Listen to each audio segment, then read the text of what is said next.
Noong unang panahon, bago dumating ang mga mananakop, naghahari sila sa ating kapuluan. Mga nilalang na may kakaibang lakas at liksi na hindi kayang tapatan ng karaniwang tao. Maraming itinawag sa kanila: wakwak, suksok, gangga, tik-tik. Pero mas kilala natin sila sa isang pangalan: aswang.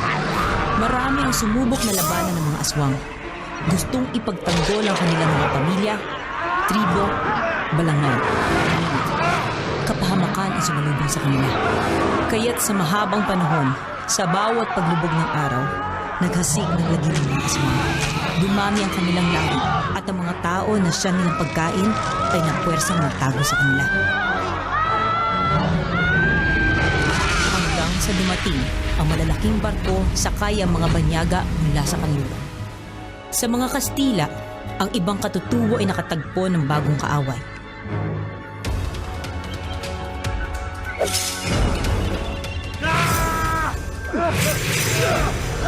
Pero mayroon din tumanggap sa kanila bilang kaibigan at niyakap ang bitbit nilang bagong paniniwala.